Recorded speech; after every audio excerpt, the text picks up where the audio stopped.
अभी तक हमने देखा जब भाई की पिल्स सही से बिक रही होती हैं तो स्काई क्लब इन पिल्स को बेचने का एग्रीमेंट करती है। पहले तो सब सही चल रहा होता है, लेकिन फिर स्काई सोसाइटी रियल पिल्स में फेक पिल मिक्स करके भाई को फंसा देती है और एक चाल चल कर भाई को सबकी नज़र में बुरा बना देती है। तब बहुत सारे कल्टीवेटर्स भाई को घेर लेते हैं, जिससे भाई को बचकर ईस्ट सिटी भागना पड़ता है। वहाँ भाई को डिवाइनर मिलता है और फिर वो क्वीन क्लब के साथ मिलकर स्काई क्लब से बदला लेने के लिए फिर से पिल्स का बिजनेस शुरू करता है। ये पिल्स भी पहली वाली पिल्स की तरह सुपर हिट होती हैं, जिससे स्काई सोसाइटी का बिजनेस खतरे में पड़ जाता है। पिल्स की खुशबू से चैन समझ जाता है ये पिल्स भाई ने बनाई है। बाद में जब ली शैंग को पता चलता है तो वो रेड बालों वाले आदमी को मिशन देता है कि वो बाय को मारने के लिए असैसिन भेजे। मानो को डार्क नाइट से ये इन्फॉर्मेशन मिल जाती है कि बाय पर अटैक होने वाला है। रात को असैसिन्स जब अटैक करने आते हैं तो बाय की टीम पहले से रेडी होती है, इसलिए वो इन्हें इजीली हरा देते हैं। बाय चैन को पकड़ लेता है, लेकिन लॉ इन्फोर्समेंट के आने पर चैन खुश होता है क्योंकि उसे लगता है कि अब वो बच जाएगा। लेकिन ऑफिसर उसकी कल्टीवेशन डिस्ट्रॉय कर देता है, जो एक कल्टीवेटर के लिए मौत से भी बुरी पनिशमेंट है।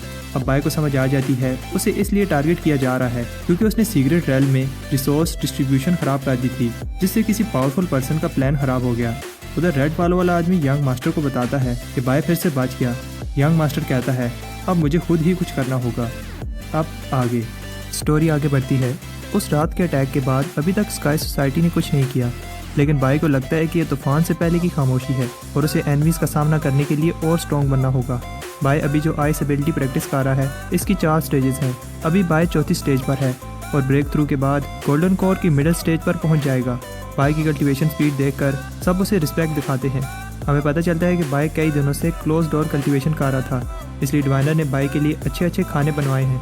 खाना खाते हुए बाओ एक्सप्लेन करता है जब बाय कल्टीवेशन में बिजी था तो क्वीन क्लब क्या कर रहा था। क्वीन क्लब ने अब 4 सिटीज़ में अपनी ब्रांचेस खोल ली हैं और बहुत सारे लोग जो पहले स्काई सोसाइटी के साथ थे अब क्वीन क्लब के लिए काम कर रहे हैं। बाय ये अच्छी खबर सुनकर खुश होता है। डिवाइनर बताता है कि कैसे स्काई क्लब की फेक पिल की जगह उनकी पिल सेल हो रही हैं और उन्हें बेचकर जितने भी कंट्रीब्यूशन पॉइंट जमा हुए हैं वो इस टोकन में हैं जो क्वीन क्लब के नाम पर रजिस्टर है। इतने कंट्रीब्यूशन पॉइंट्स काफ़ी हैं कि वो लोग रेनबो में ऊपर लेवल पर जा सकें। अब जब बाय की कल्टीवेशन बढ़ गई है और वो लोग अच्छे पैसे कमा रहे हैं तो अब उन्हें भूखा नहीं रहना पड़ेगा। तब मानो बाकी के टीम मेंबर्स की इन्फॉर्मेशन बताने आती है। मानो बताती है कि डार्क नेट से पता चला है सोंग छोटे मोटे काम कर रहा है, उसकी एग्जैक्ट लोकेशन का नहीं पता, लेकिन जैंग और वानर की कोई इन्फॉर्मेशन नहीं है। बाय सोचता है कि वानर तो खुद को संभाल लेगी क्योंकि उसकी कल्टीवेशन ज़्यादा है, लेकिन ब्रदर जैंग क्या कर रहा होगा। तब प्रेसिडेंट आकर बताता है लिन फैमिली ने बहुत सारे स्पिरिचुअल आर्टिफैक्ट भेजे हैं। उधर एक डार्क अंडरग्राउंड बेसमेंट में सेंटी फैमिली का सर्वेंट चला रहा होता है। तुम लोगों ने खुद कॉन्ट्रैक्ट पर साइन किया था, पैसे पेड़ पर नहीं उगते, जल्दी जल्दी हाथ चलाओ। ये लोग कुछ रिफाइन कर रहे होते हैं और सर्वेंट इन्हें कोड़े मारते हुए और स्पिरिचुअल एनर्जी डालने को कहता है। उधर बाओ बाय से पूछता है कि कौन सी लिन फैमिली ने भेजे हैं, क्योंकि ईस्ट सिटी में तो बहुत सारी लिन फैमिलीज हैं और ये सब एक बड़ी सेंटी फैमिली का हिस्सा है। बाय देखता है कि ये स्पिरिट डिफाइन सोर्स कमाल की हैं। प्रेसिडेंट हैरान होता है कि बाय को स्पिरिट डिफाइनिंग की भी नॉलेज है। डिवाइनर कहता है कि तुम्हें हमारे यंग मास्टर के टैलेंट्स का नहीं पता। तब बाय की नज़र एक सोर्ड पर पड़ती है। बाय सोचता है क्या ये उस स्पिरिट डिफाइनिंग टेक्निक से बनाई गई है। बाओ बताता है कि ये वाली सोर्ड मेन सेंटी फैमिली से आई है। बाय कहता है कि सेंटी फैमिली को मैसेज दो, क्वीन क्लब का लीडर उनसे मिलना चाहता है। कुछ समय बाद बाय सेंटी फैमिली विजिट करता है, जहां सेंटी फैमिली का पहला मेंबर उन्हें वेलकम करने आता है। सेंटी फैमिली ने क्वीन क्लब के लीडर के लिए बैंक्वेट रखा है। बाय कहता है कि उसकी ज़रूरत नहीं है, मैं यहाँ तुम्हारी वर्कशॉप देखने आया हूँ जहाँ तुम लोग सोर्ड स्पिरिट डिफाइन करते हो। बाओ उस आदमी को पिल पर डिस्काउंट की लालच देता है, जिसे सुनकर सेंटी फैमिली मेंबर ऑर्डर देता है कि लीडर के लिए अंडरग्राउंड पैलेस खोलो। बाय पूछता है कि उन्होंने वर्कशॉप को इतना छुपा कर क्यों रखा है। सेंटी फैमिली मेंबर को नहीं पता कि बाय क्या कहना चाहता है और उसे नीचे जाकर खुद देखने का कहता है। नीचे बाय के आने से पहले सर्वेंट सारे कॉन्ट्रैक्टर से कहता है क्वीन क्लब लीडर इंस्पेक्शन के लिए आ रहा है, इसलिए मुझे तुम्हारे थके हुए चेहरों पर मुस्कान चाहिए। सर्वेंट को गुस्सा आता है क्योंकि एक आदमी उसकी बात नहीं सुन रहा। यह आदमी और कोई नहीं जैंग होता है। सर्वेंट पूछता है कि तुम्हें याद है ना कॉन्ट्रैक्ट में क्या लिखा था, काम करने के बदले रहने की जगह और खाना दिया जाएगा, लेकिन अगर कॉन्ट्रैक्ट तोड़ा तो 3 मिलियन का फाइन देना होगा। सर्वेंट चिल्लाता है क्वीन क्लब लीडर आने ही वाला है और अगर किसी ने कोई भी गलती की तो जान लोगे तुम लोगों की लाश ही बाहर जाएगी। जैंग सोच रहा होता है कि वो बाय के लिए बोझ नहीं बनना चाहता, उसे ये सब सहना होगा। कुछ समय बाद बाय वहाँ आता है। तुरंत सर्वेंट आकर बाय को वेलकम करता है और बताता है कि हमारे वर्कर कितने मेहनती हैं। ये सभी लोग स्पिरिचुअल मास्टर बनने के लिए दिन रात मेहनत करते हैं। बाओ पूछता है कि तुम्हारे वर्कर्स इतने वीक क्यों हैं, जैसे इन्हें सही से खाना नहीं दिया जाता। सेंटी फैमिली मेंबर के पास इस बात का जवाब नहीं होता। बाय पूछता है अच्छा ये बताओ जो सोर्ड तुमने सुबह भेजी थी वो किसने बनाई। सेंटी मेंबर को लगता है कि बाय को वो सोर्ड पसंद नहीं आई, लेकिन बाई कहता है कि ऐसा नहीं है। उन सोर्ड में से एक सोर्ड एंशिएंट निंग जी मेथड से रिफाइन की गई थी, जो बहुत कम लोग प्रैक्टिस करते हैं। तुम लोगों के पास इतना काबिल वर्कर है, क्या मैं उससे मिल सकता हूँ? सेंटी मेंबर कहता है, सुना नहीं लीडर ने क्या कहा? सर्वेंट कहता है कि वो वर्कर इस साइड पर है, लेकिन अचानक एक फर्नेस ब्लास्ट होता है। सर्वेंट को गुस्सा आता है और वो जैंग को मारने लगता है। बाय आकर उसे रोकता है। सर्वेंट इस बेकार वर्कर के बर्ताव पर माफ़ी मांगता है। जैंग भी माफ़ी मांगता है। बाओ को सर्वेंट की आवाज़ सुनी हुई लगती है। बाय सर्वेंट का हाथ पकड़कर उसे दूर फेंक देता है। बाय आगे बढ़कर कांपते हुए जैंग से एंशिएंट मेथड का पूछता है। जैंग अपना सर उठाता है। बाय और बाओ जैंग को इस हालत में देखकर शॉक हो जाते हैं। बाय जैंग को क्वीन पिल देता है ताकि वो हील हो सके। जैंग को लगता है कि वो कोई सपना देख रहा है। बाय कहता है, तुम घबराओ नहीं, तुम्हारा भाई आ गया है। सर्वेंट कहता है, लीडर आपको जैसा लगता है वैसा नहीं है। और तब सभी लोग चिल्लाने लगते हैं कि कैसे सेंटी फैमिली ने उन्हें कॉन्ट्रैक्ट के नाम पर टॉर्चर किया। सेंटी मेंबर सर्वेंट को एक चमाट मारता है और ऐसे दिखाता है कि जैसे उसे पता ही नहीं था यहाँ क्या हो रहा है, जिस पर बाय को गुस्सा आ जाता है। मोटा ऑर्डर देता है कि सर्वेंट को कोड़े मारे जाएं। तब जैंग आकर बाय को रोकता है कि वो भावनाओं में बहकर कोई डिसीजन ना ले। बाय कहता है कि जैंग के कहने पर मैं तुम्हें छोड़ रहा हूँ। सेंटी मेंबर को लगता है कि वो बच गया, लेकिन बाय कहता है कि ये वर्कर पर है कि वो तुम्हें छोड़ते हैं या नहीं। लेकिन वर्कर्स को इंसाफ चाहिए, इसलिए वो मोटे को पीटने लगते हैं। पिटाई के बाद बाय उससे कहता है कि क्या तुम अपनी गलती मानते हो? मोटा अपनी गलती मान लेता है और जैंग को अपनी पीठ पर उठाकर बेसमेंट से बाहर ले जाने लगता है। बाय जैंग से कहता है, बड़े भाई चलो घर चलें। क्वीन स्टेट में बाओ जैंग को बताता है कि वो 5 दिन से बेहोश था और तब तक बाय ने उसका ख्याल रखा। बाय बाओ से कहता है कि तुम बहुत ज़्यादा बोलते हो। जैंग बताता है कि कैसे वो बाय पर बोझ नहीं बनना चाहता था, इसलिए उसने सेंटी फैमिली के साथ कॉन्ट्रैक्ट किया। बाय जैंग को बताता है अब उसे चिंता करने की कोई ज़रूरत नहीं है, जितना क्वीन क्लब बाय का है उतना ही जैंग का भी है। बाओ बताता है कि कैसे क्वीन क्लब सारी सिटी में फैल गया है और पूरे कंट्री में सिर्फ उनकी ऑर्गेनाइजेशन ही पिल्स सप्लाई करती है। तब क्वीन मेंबर्स आकर बताते हैं उन्होंने सेंटी फैमिली वर्कशॉप को सील कर दिया है और प्रिजनर्स को छुड़ा लिया। लेकिन अचानक एक आवाज़ अनाउंस करती है क्वीन क्लब हेड को एयर स्पेस लीडर ने डोंगवान में मिलने का ऑर्डर दिया है। तब प्रेसिडेंट घबराया हुआ आता है और बताता है कि लॉ एनफोर्समेंट ने हमारे सारे स्टोर सील कर दिए हैं। पूछने पर लॉ एनफोर्समेंट ने बताया कि बहुत सारे लोगों ने हायर अथॉरिटीज़ को रिपोर्ट किया है और अथॉरिटीज़ क्वीन क्लब के एलेक्सर को इंस्पेक्ट करना चाहती हैं। बाय की टीम को समझ नहीं आती बिना किसी नोटिस के अचानक वो सब कुछ कैसे सील कर सकते हैं। बाय को समझ आ जाती है तो स्काई सोसाइटी इतने लंबे समय से ये प्लान कर रही थी। बाय को पता है अभी के लिए वो कुछ नहीं कर सकते, इसलिए वो एयर स्पेस लीडर से मिलने जाएगा। जैंग को भी बाय की चिंता होती है। मानो कहती है कि वो संभल कर जाए। बाय कहते हैं घबराओ नहीं, उन्हें नहीं पता कि वो किससे पंगा ले रहे हैं। ज़्यादा से ज़्यादा क्या होगा, हम फिर से गरीब हो जाएंगे, लेकिन हम किसी के सामने झुकेंगे नहीं। बाय एयर स्पेस लीडर से मिलने चाहता है। उधर एयर स्पेस लीडर सोचता है बाय ने गलत लोगों से पंगा ले लिया है। यंग मास्टर ने हमारे क्लैन से मदद मांगी है ताकि हम बाय को ठिकाने लगा सकें। एयर स्पेस लीडर कहता है चाहे हम बाय को मार नहीं सकते, लेकिन अपर स्ट्रीम को उसके लिए नर्क बना देंगे। अनाउंसमेंट की जाती है क्वीन क्लब लीडर बाय आ चुका है। बाय इस बड़े से गेट को देखकर हैरान होता है। उसे एक लड़की वेलकम करती है, लेकिन इससे पहले वो उसे कुछ कहता लड़की कहती है कि मेरे पीछे चलो। बाय कहता है तुम्हारे मास्टर ने इस जगह को बहुत ख्याल रखा है, ऐसा लगता है कि तुम्हारे मास्टर बहुत दयालु हैं। लड़की बताती है कि मास्टर से संभल कर बात करना। पिछले हफ्ते उन्होंने एक आदमी को वाटरफॉल से नीचे फेंक दिया था। लड़की मास्टर को रिस्पेक्ट दिखाकर बताती है वो बाय को ले आई है। मास्टर अंदर आने का कहता है। बाय उस लड़की को तंग करने के लिए पूछता है क्या लेफ्ट पाँव पहले रखूं या राइट। ये सुनकर मास्टर को गुस्सा आ जाता है और वो पूछता है तुम्हें पता है ना तुमने क्या किया है। बाय को अपने एक्सपीरियंस से पता है कि बूढ़े मास्टर्स को कैसे डील करना है। बाय कहता है जी मास्टर मुझे पता है, मेरी पहली गलती, मैंने सही से कल्टिवेट नहीं किया। मैं कंट्री के सारे गरीबों की मदद नहीं कर सका और उस लेवल की मेडिसिन नहीं बना पाया जिसकी वजह से सेक्ट का नाम खराब हो गया। और दूसरी, मैं 6 महीने से अपर स्ट्रीम में हूँ और अभी तक ऑरेंज डिसेबल ही हूँ। लड़की सोचती है कि बाय ऐसा क्यों कह रहा है, नॉर्मल कल्टिवेटर्स को ऑरेंज डिसेबल बनने में 3-4 साल लग जाते हैं। लड़की सोचती है कि इसकी बातों को सुनकर ऐसे लग रहा है हम ही गलत हैं। बाय सोचता है इतना सब सुनने के बाद तो मास्टर कोई पनिशमेंट नहीं दे पाएंगे जैसे बाय ने सोचा था। मास्टर कहता है ठीक है, इस बार माफ़ किया। बाय को बताया कि अब ये बूढ़ा कोई डिमांड करेगा और ऐसा ही होता है। मास्टर कहता है कि तुम्हें राइचस एलिक्सर रेसिपी क्लैन को दान करनी होगी, बदले में मैं तुम्हें 1 मिलियन कंट्रीब्यूशन कॉइन दूंगा। लड़की शौक हो जाती है क्योंकि आम कल्टीवेटर मुश्किल से कुछ हज़ार कंट्रीब्यूशन पॉइंट्स कमा पाते हैं।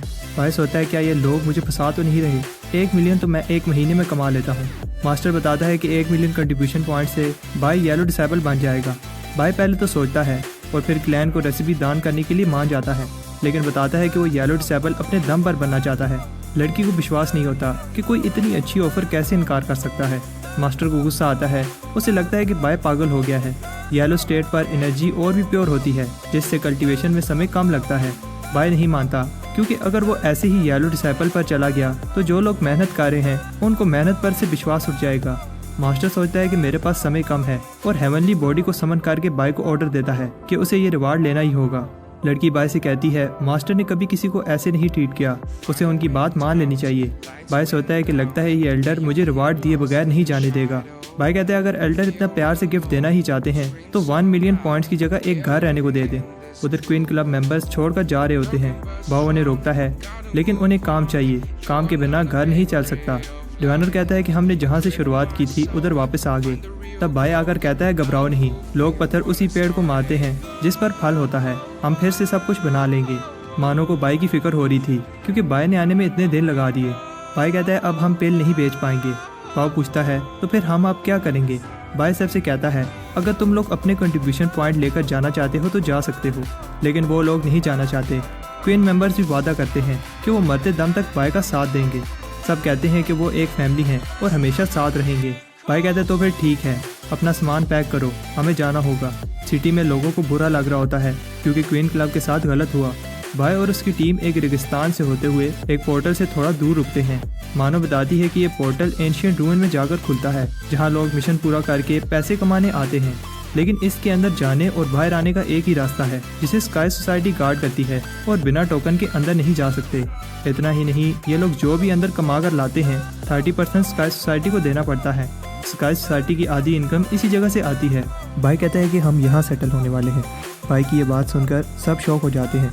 बाय बताता है इस जगह हमारा फार्म होगा जहाँ हम मुर्गियाँ रखेंगे, और वो पहाड़ियाँ देख रहे हो, इन्हें गिराकर मिट्टी को चपटा काट दो। बाव ये सीट तुम्हारी होगी, इस गेट को तुम मैनेज करोगे। और डिवाइनर तुम ऐसा करो, अपनी डेविनेशन से पता लगाओ स्टोर कहाँ बनाना चाहिए और घर कहाँ। लेकिन तब स्काई कल्टीवेटर्स आकर कहते हैं देखो कौन आया है, क्वीन क्लब लीडर। लगता है इसे इतना सब खोने के बाद भी समझ नहीं आई। भाई कहते हैं हम इतनी दूर से आए हैं, क्या मैं पोर्टल के अंदर जाकर देख सकता हूँ क्या है। स्काई कल्टीवेटर कहता है क्यों नहीं, अगर तुम्हारे पास टोकन है तो जाओ। तब दूसरा स्काई कल्टीवेटर कहता है अगर नहीं है तो हेडक्वार्टर से लेकर आओ, अगर वो तुम्हें दे दें तो। भाई कहता है टोकन तो नहीं है मगर मैं ये साथ लाया हूँ। रेजिडेंट क्वीन क्लब का बोर्ड दिखाता है। भाई अनाउंस करता है बचपन से ये जगह मेरी थी और अब मैं ये वापस लेने आया हूँ। स्काई मेंबर हंसने लगते हैं। क्वीन क्लब की हिम्मत तो देखो, स्काई क्लब की जगह पर कब्जा करने का सोच रहे हैं। लगता है सब कुछ खोने के सदमे से क्वीन क्लब के लीडर का दिमाग खराब हो गया है। स्काई मेंबर कहता है कि इन बेचारों को किराया दो ताकि ये वापस जा पाएं। भाई कहते हैं अगर जान प्यारी है तो तुम लोग किराया लो और जाओ यहाँ से। स्काई मेंबर को गुस्सा आता है क्योंकि ये जगह स्काई सोसाइटी के ओनर डोजी सेक्ट की है। लेकिन तब बाय अपने पाउच से एक मैजिकल फ्लैग बाहर निकालता है। इस फ्लैग में से 4 और फ्लैग बाहर निकलकर चारों तरफ मिट्टी में गड़ जाते हैं। स्काई क्लब मेंबर को विश्वास नहीं होता कि बाय के पास ये सीक्रेट रैन फॉर्मेशन है जो सेक्ट एल्डर के पास होता है, और वो तब ही किसी को देते हैं अगर किसी ने सेक्ट के लिए कुछ सेक्रीफाइस किया हो। तब हमें दिखाया जाता है कि क्या हुआ था। जब बाय ने 1 मिलियन कॉइन्स की जगह घर मांगा था तब एल्डर ने बाय को एक फ्लैग दिया था। वो सिटी में जहाँ भी ये फ्लैग लगाएगा वो जगह उसकी होगी। बाय स्काई सोसाइटी को जगह देने के लिए थैंक्स कहता है। बाय के टीममेट्स को भी बाय का ये प्लान नहीं पता था। इसके बाद वहाँ के वर्कर भी बाय से माफ़ी मांगते हैं ताकि बाय उन्हें काम से न निकाले। बाय अनाउंस करता है अब से कोई भी बिना टोकन के जब चाहे पोर्टल में आ और जा सकता है, लेकिन अब जब ये मेरा घर है तो उसे किराया देना होगा। इधर मैं एक होटल बनाना चाहता हूँ और अंदर जाने के लिए सिर्फ एक कप स्पिरिचुअल टी खरीदनी होगी और अपनी इनकम का 10% देना होगा। लोग 10% सुनकर खुश होते हैं क्योंकि स्काई सोसाइटी उनसे 30% ले रही थी। सब चिल्लाते हैं कि हमारे नए लीडर बहुत दयालु हैं। बाय यहाँ एक होटल बनाता है। होटल की इनॉग्रेशन के दिन बाय सोचता है कि मैं ऐसे ही पीसफुल लाइफ चाहता हूँ। उधर एयर स्पेस लीडर किसी को रिपोर्ट कर रहा होता है। जैसा यंग मास्टर ने कहा था मैं वैसा तो नहीं कर पाया, लेकिन अब बाय सिटी से दूर है तो सेफ होगा। वो जिसे रिपोर्ट कर रहा होता है वो फे होती है। कुछ समय बाद हम सोंग को देखते हैं जो इसी एंशिएंट पोर्टल में मिशन करने जा रहा होता है। सोंग सोचता है कि कैसे उसे सेक्ट से आए हुए 7 महीने हो गए हैं और उसने मेहनत करके यहाँ तक सर्वाइव किया। सोंग कहता है कि वो बाय की तरह नहीं है जो अभी भी किसी सिटी के कोने में भीख मांग रहा होगा। अब सेक्टर का फ्यूचर मेरे हाथ में है। तब वो पास के लोगों को बात करते हुए सुनता है हमारे लीडर बाकी के गोल्डन कोल कल्टीवेटर से अलग हैं। उनकी स्पिरिचुअल पावर प्योर और पावरफुल है। आज लीडर ने क्लोज डोर कल्टीवेशन से बाहर आना है। उधर बाय आई स्पिरिट टेक्निक की 2 स्टेजेस क्लियर कर लेता है। बाय की पावर को देखकर लोगों को लगता है कि वो कॉन्टिनेंट के गोल्डन कल्टीवेटर्स की टॉप लिस्ट में होगा। सोंग भी इनके लीडर की पावर को देखकर इम्प्रेस होता है। सोंग सोचता है कि अगर मैं इसे अपना दोस्त बना लूं तो रेनबो में ऊपर जाना इजी होगा। जब सॉन्ग क्वीन क्लब प्रेसिडेंट को स्काई क्लब टोकन देता है तो वो उसे बताता है कि ये यहाँ नहीं चलता क्योंकि अब ये जगह क्वीन क्लब की है। सॉन्ग कहता है तो क्या जो मैंने इतने पैसे इस टोकन पर लगाए हैं वो वेस्ट हो गए? प्रेसिडेंट कहता है घबराओ नहीं, हम स्काई क्लब जैसे ईवल नहीं हैं, बस एक कप चाय खरीदो तो अंदर जा सकते हो। सॉन्ग को गुस्सा आता है क्योंकि उसने ये VIP टोकन लेने के लिए अपनी सारी जमा पूंजी लगा दी थी। सॉन्ग को गुस्से में देखकर गार्ड अलर्ट हो जाते हैं और तब बाओ कहता है कौन है जो शोर मचा रहा है, और तब वो सॉन्ग को देखकर हैरान होता है। फिर डिवाइनर भी वहाँ आता है और सॉन्ग को देखकर उसकी आंखों में आंसू आ जाते हैं। तब सॉन्ग से पूछते हैं कि वो कहाँ था क्योंकि उन्होंने उसे हर जगह ढूंढा। डिवाइनर खुश है कि सॉन्ग अब वापस आ गया है। सॉन्ग देखने में कोई भिखारी लग रहा है, इसलिए वो क्वीन डिज़ाइनर को बुलाकर उसे न्यू हेयर कट देते हैं। बाद में बाओ उसे क्वीन क्लब के सारे बिजनेस की एक एक चीज़ बताने लगता है। बाओ पूछता है तो फिर तुम क्वीन क्लब में क्या काम करना चाहोगे? सॉन्ग को गुस्सा आता है क्योंकि वो किसी ढाबे पर काम करके अपना टाइम वेस्ट नहीं करना चाहता, वो एक वॉरियर है। तब बाय वहाँ आता है और सॉन्ग को विश्वास नहीं होता जब सब उसे लीडर कहकर पुकारते हैं। बाय सॉन्ग से पूछता है उसकी ये हालत कैसे हुई, लेकिन सॉन्ग को लगता है कि बाय उसे टोंट मारा है। बाय उसे गले लगाकर कहता है घबराओ नहीं, सब ठीक हो जाएगा, मैंने जून से वादा किया था कि मैं तुम्हारा ख्याल रखूंगा। सॉन्ग को गुस्सा आता है क्योंकि उसे किसी की भीख नहीं चाहिए। सॉन्ग सोचता है कि आखिर क्यों, जब से मैं बाय से मिला हूँ एक परछाई बनकर रह गया हूँ, चाहे वो ब्लड ट्रायल हो या फिर सीक्रेट रैल। जो कुछ उसे चाहिए था वो बाय को मिल गया। जब सॉन्ग की आंख खुलती है तो सबको लगता है कि सॉन्ग कोई सपना देख रहा था। सॉन्ग बाय से कहता है कि वो उसका हाथ छोड़े।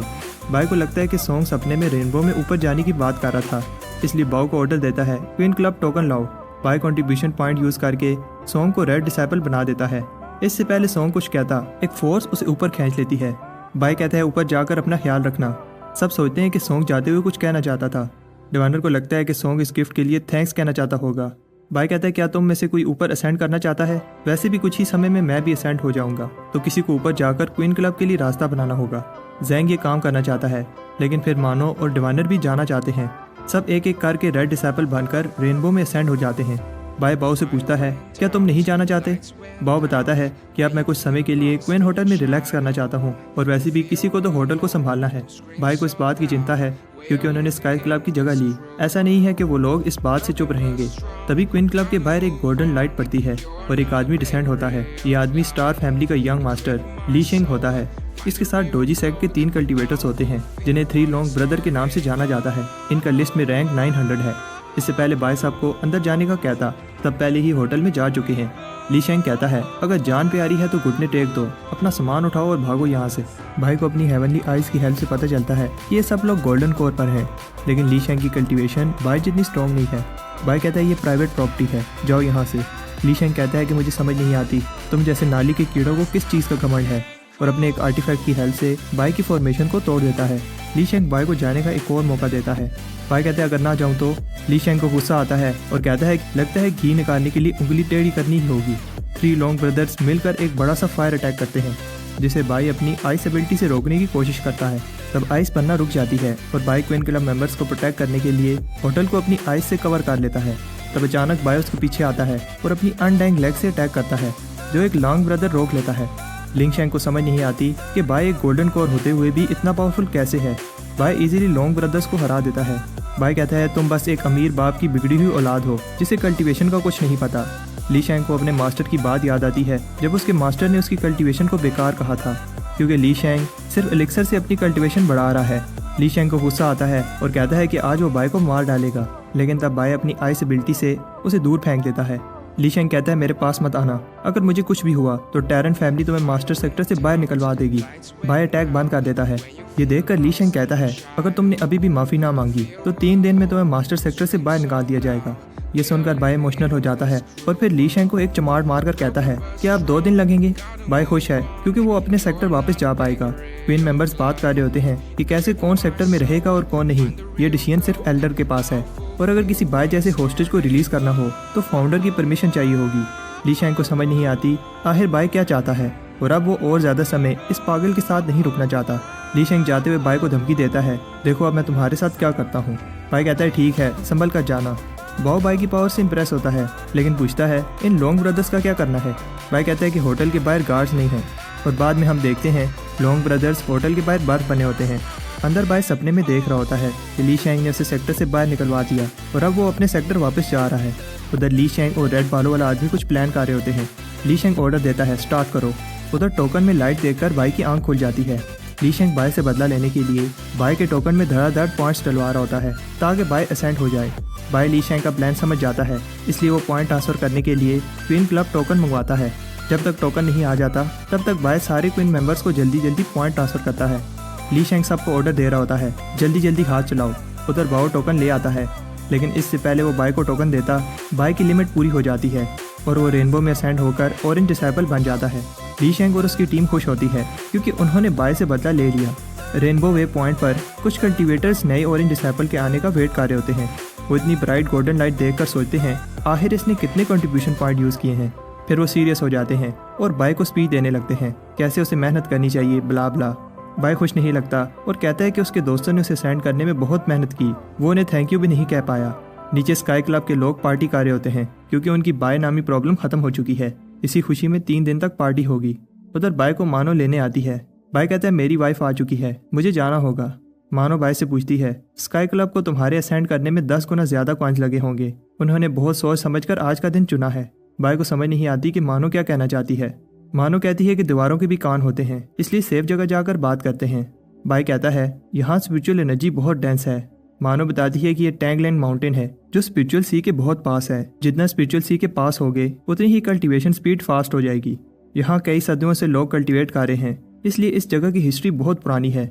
जैसे किसी को नहीं पता इस बड़ी सी शिप का क्या राज है। बाय यहाँ पास में एक और होटल खोलने का सोच रहा होता है। मानो बताती है ये इतना ईजी नहीं होगा और बताती है कि क्यों लिंग शेंग ने उसे आज ही असेंड करवाया ताकि वो कल 10 हाल सिलेक्शन में तुम पर अटैक कर पाए।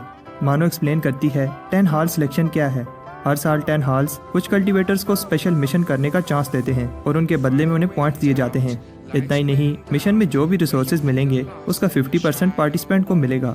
इन 10 हार्स के मिशंस में calligraphy, weapon refining, elixir refining, beast capturing और बहुत सारे मिशन होते हैं जो सारे ही सेफ हैं। लेकिन एक हाल है जिसके मिशन बहुत टफ हैं, लेकिन बदले में रिसोर्सेज भी उतने ज़्यादा मिलते हैं। इस हाल के मिशंस में कल्टीवेटर्स को डीमन हंट करने होते हैं। बाय कहता है ये सब सुनने में डेंजरस लग रहा है, तो मैं सिंपली कंपटीशन में हिस्सा ही नहीं लूंगा और ली शेंग का प्लान खराब हो जाएगा। मानो उदास हो जाती है क्योंकि आउटलैंडर एल्डर ने उसे रिटायर होली लैंड में एक मिशन करने को कहा है। अब जब बाय नहीं जा रहा तो उसे अकेले जाना होगा। बाय कहता है कि मैं तुम्हें अकेले नहीं जाने दूंगा। मानो कहती है कि वैसे तो ये मिशन इतना हार्ड नहीं है, लेकिन कुछ भी हो सकता है, इसलिए वो बाय से कहती है कि वो एक बार फिर सोच ले। अगला दिन, आज 10 हॉल ट्रायल है। एक आवाज़ सारे डिसाइपल्स को वेलकम करती है। ड्वानर और जैंग बाय को देखकर बहुत खुश होते हैं। तब वहाँ सॉन्ग आता है जो बताता है कि यहाँ कई सालों से ली शेंग की फैमिली कल्टीवेट कर रही है, तो हमने गलत लोगों से पंगा ले लिया है और अब खुद अपनी मौत के मुंह में चले आए। बाय सॉन्ग को देखकर कहता है देखो सॉन्ग कितना बड़ा हो गया है और वो अपने अंकल का कितना अच्छा सोचता है। सॉन्ग कहता है मैं तो तुम्हें बस बता रहा था, अगर ट्रायल में मरना है तो जाओ, मुझे फ़र्क नहीं पड़ता। तब बहुत सारे पोर्टल खुलने लगते हैं और डीमन कंकरिंग हाल मास्टर फूजी बताता है आज की एग्जामिनेशन मैं करूँगा, जिसका नाम और हाल बोला जाए वो उस पोर्टल में चला जाए। एक बार टेस्ट स्टार्ट हो गया तो कोई छोड़कर नहीं जा सकता। फेंग फूजी वार्निंग देने के लिए एक माउंटेन की टॉप उड़ा देता है। ट्रायल स्टार्ट होता है और फेंग फूजी रैंडम नाम ले रहा होता है, जायमा, कामी, डार्क हाल जाओ। ऐसे ही नाम लेते लेते जैंग की बारी आ जाती है जिसे सोल रिफाइनिंग हाल में भेजा जाता है। ये इसके लिए अच्छी जगह है। और फिर सॉन्ग और डिवाइनर की बारी आती है जो कम्फू हाल में जाएंगे। ऐसे ही बहुत सारे और लोगों के बाद मानो का नाम लिया जाता है जिसे और लोगों के साथ प्रोटेक्टेड डोमेन में जाना है। मानो के जाने के बाद बाय भी जाने लगता है, लेकिन एग्जामिनर बाय का नाम नहीं लेता और पोर्टल बंद हो जाता है। फेंग फूजी अनाउंस करता है बाकी के बचे हुए कैंडिडेट्स डीमन कंकरिंग हाल का मिशन करेंगे। बाय सोचता है ऐसे कैसे हुआ, मैंने तो मानो वाले हाल के लिए अप्लाई किया था। फिर उसे समझ आ जाती है ये सब ली शेंग का किया धरा है। एक आदमी बताता है कैसे डीमन कंकरिंग हाल में से सिर्फ गिने चुने ही लोग वापस आ पाते हैं। तब फेंग फूजी बाहर आकर कहता है तुम्हें कंप्लेन करने की जगह खुश होना चाहिए कि तुम्हें डीमन हाल का मिशन मिला। फेंग फूजी बताता है कि आगे जो मैंने पावर यूज़ की थी वो मेरा सिर्फ 50% पावर थी और एक बैट लगाता है जो भी मेरे से पहले माउंटेन तक पहुंचेगा उसे 3 साल के लिए मिशन नहीं करने पड़ेंगे। और हाँ, मैं सिर्फ 50% पावर ही यूज़ करूँगा, लेकिन जो लास्ट में आया उसका मिशन बहुत टफ होने वाला है। बाय कहता है कि इस बूढ़े को नहीं पता कि मुझे हराना इतना आसान नहीं है। बाय अपनी अनडाइंग मसल यूज़ करता है। बाकी के पार्टिसिपेंट्स बाय की पावर से इम्प्रेस होते हैं। उधर बूढ़ा एल्डर सोच रहा होता है कि आजकल की जनरेशन बहुत वीक है। तब वो पीछे बाय को आता देख कर कहता है इस लड़के में दम है। बाय देखता है कि एल्डर और फास्ट हो गया है, इसलिए अपने मैग्नेटिक विंग समन करता है। एल्डर भी हंसकर अपनी सोर्ड को बाहर निकालता है। बाय आगे ना बढ़ पाए इसलिए वो उसका रास्ता ब्लॉक करने की कोशिश करता है। बाय हार नहीं मानता और अपनी डीमन बॉडी को समन कर लेता है। एल्डर सोचता है कि अब मैं अपनी आंखों से देख रहा हूँ तो पता चल गया है कि क्यों बाय ने उन सब की नाक में दम कर रखा है। बाय जीतने लगता है लेकिन फिर सोचता है कि 3 साल तक डेंजरस मिशन ना करना तो ठीक है, लेकिन अगर मैंने एल्डर को गुस्सा दिलाया तो ये मेरे लिए अच्छा नहीं होगा। एल्डर और पावर यूज़ करने का सोचता है, लेकिन तब बाय एक्टिंग करने लगता है जैसे उसकी सारी स्पिरिचुअल एनर्जी खत्म होने वाली है। बाय जानबूझकर हार जाता है और उस जगह पहुंचकर हाल मास्टर से कहता है, मास्टर सच पे आप बहुत पावरफुल हैं। तब वहाँ एक और आदमी डाउजी आकर कहता है, मास्टर की कल्टीवेशन इम्प्रूव हो गई है। इस पर उन्हें आने में बस आधा घंटा लगा। मास्टर कहता है कि मैं आराम करना चाहता हूँ, मुझे अब तंग मत करना, बाकी का ट्रायल तुम संभाल लो। मास्टर के जाने के बाद बाय रिलैक्स हो जाता है। डाउजी बाय को टेढ़ी आंख से देखता है। हमें पता चलता है कि डाउजी डीमन कंकरिंग हॉल का वाइस प्रेसिडेंट है। डाउजी कहता है, घबराओ नहीं, अब से तुम हमारी फैमिली का हिस्सा हो। डीमन हंटिंग हॉल का ये रूल है कि न्यू मेंबर्स को पहले इंट्रोडक्टरी मिशन पास करना होते हैं। ये टास्क आसान और सिंपल है, लेकिन अगर किसी ने भी टास्क पूरा ना किया या फिर भागा तो ये इसके लिए अच्छा नहीं होगा। डाउजी सबको मिशन देने लगता है। एक कल्टीवेटर को एक आदमी को मारने का मिशन मिलता है जिसकी कल्टीवेशन गोल्डन कोर स्टेज जितनी है।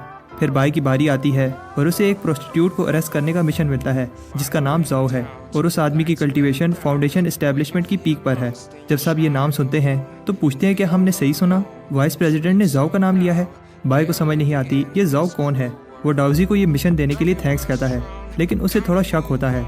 डाउजी उसे बताता है, घबराने की कोई जरूरत नहीं है, जाओ बस एक फेमस आदमी की बिगड़ी हुई औलाद है। उसने इस बार कुछ गरीब लड़कियों को उठा लिया है और उसने फाउंडेशन एस्टेब्लिशमेंट किसी ईवल टेक्निक से की है। बाई को गुस्सा आता है और वो प्रॉमिस करता है कि वो इस ईवल आदमी को पकड़ कर रहेगा। इसके बाद डाउजी एक्सप्लेन करता है, ये जेड स्लिप न सिर्फ उनके मिशन की प्रोग्रेस को रिकॉर्ड करेगी, साथ में इस जेड स्लिप से वो मिशन वाली जगह पर टेलीपोर्ट हो पाएंगे। उन सब के पास मिशन पूरा करने के लिए 7 दिन है और उनका टाइम अभी से स्टार्ट होता है। बाई को पता है कि ये मिशन डेंजरस हो सकता है, लेकिन अब वो पीछे नहीं हट सकता। बाई एक घने जंगल में टेलीपोर्ट हो जाता है। फॉरेस्ट में बाई को 8 हॉर्न फ्लाइंग क्रो मिलती है। बाई को पता है कि ये बीस्ट गोल्डन कोर स्टेज पर है, इसलिए उसे समझ नहीं आ रही कि एक फाउंडेशन एस्टेब्लिशमेंट कल्टीवेटर यहाँ पर जिंदा कैसे है। बाद में जब बाई फॉरेस्ट में चल रहा होता है तो वही 8 हॉर्न क्रो उस पर अटैक कर देती है, लेकिन बाई अपनी पॉइजन पिल यूज करता है जिससे वो बीस्ट वापस छोटा होकर उड़ जाता है। बाई सोच रहा होता है, आखिर जाओ यहाँ कैसे सर्वाइव कर रहा है। तब बाई कुछ लोगों को बात करते हुए सुनता है जो कह रहे होते हैं, यंग मास्टर हमें चलना चाहिए, एल्डर ने हमें आपकी प्रोटेक्शन के लिए भेजा है, लेकिन ये जगह बहुत डेंजरस है। बाई देखता है कि जाओ हॉट स्प्रिंग में नहा रहा होता है और उसकी प्रोटेक्शन के लिए 2 गार्ड पहरा दे रहे होते हैं। गार्ड्स की कल्टीवेशन गोल्डन कोर की स्टार्टिंग स्टेज पर है। बाई अभी भी समझ नहीं पा रहा जाओ इतने वीक गार्ड्स के साथ यहाँ क्या कर रहा है। तब गार्ड्स बाई को नोटिस कर लेते हैं, लेकिन फिर बाई को देखकर एक ईवल स्माइल देने लगते हैं। जाओ कहता है कि इस बार उसने अच्छा माल भेजा है। ये सुनकर बाई को समझ आ जाती है कि इन्हें पहले से ही पता था कि बाई यहाँ आने वाला है। यंग मास्टर कहता है, जास्मीन ट्यूलिप, इसे पकड़ कर लेकर आओ, मैं और वेट नहीं कर सकता।